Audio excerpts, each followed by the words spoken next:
Redwood begins with the LAPD holding a gun buyback event, offering cash in exchange for civilian firearms to help make the streets a bit safer.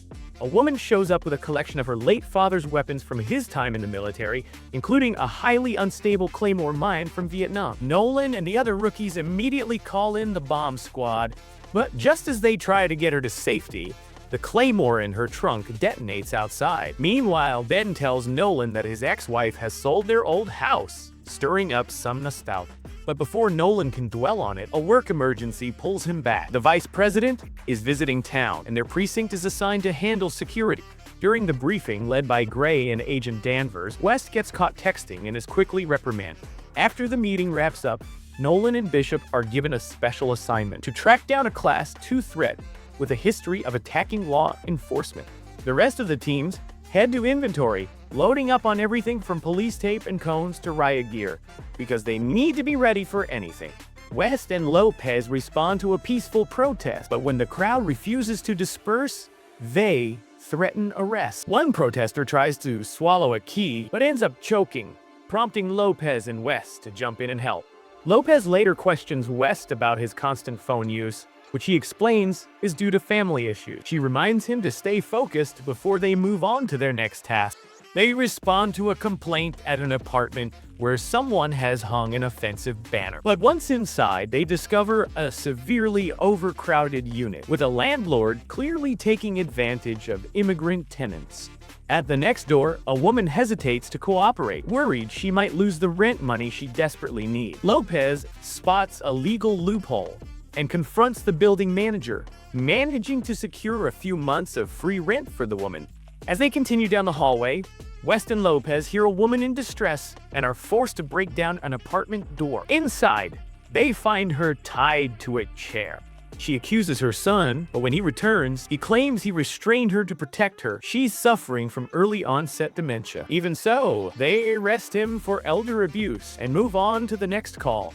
Elsewhere, Chen and Bradford are clearing the vice president's route and try to relocate a group of unhoused individuals. During the commotion, a fight breaks out and Chen is accidentally stabbed with a used needle.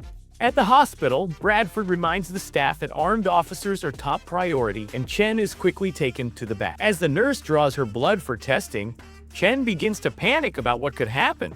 Bradford steps in to calm her down, assuring her that no matter the outcome, she's still a cop. While at the hospital, Chen runs into a woman crying in the bathroom. She shares that her brother was in a car accident and is now in a coma.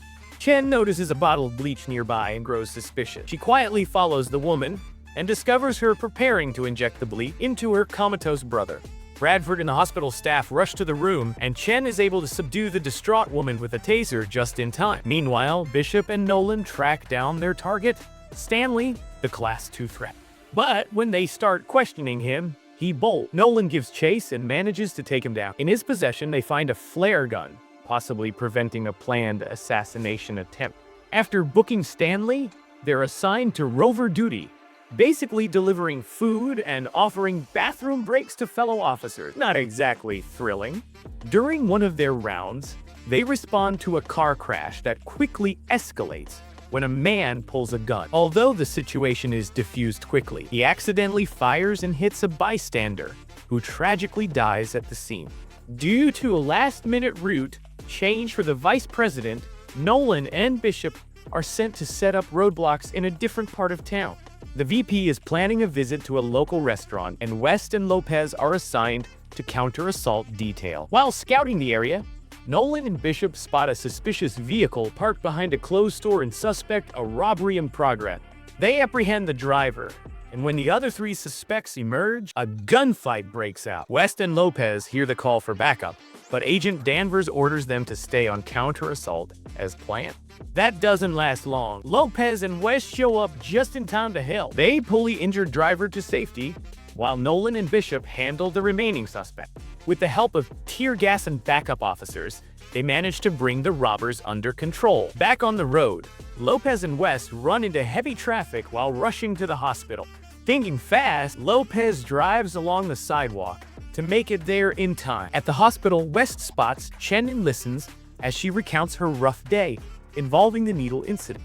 Later, Agent Danvers confronts Gray about his officers ignoring her direct order, but Gray stands by them, saying they did the right thing by choosing to protect one of their own.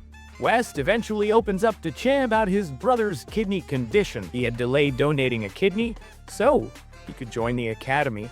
And though his brother eventually found another donor, their mother never forgave him. That guilt still weighs on him, which is why he's been so tense about missing Plan. Chen offers some comforting words to ease his mind.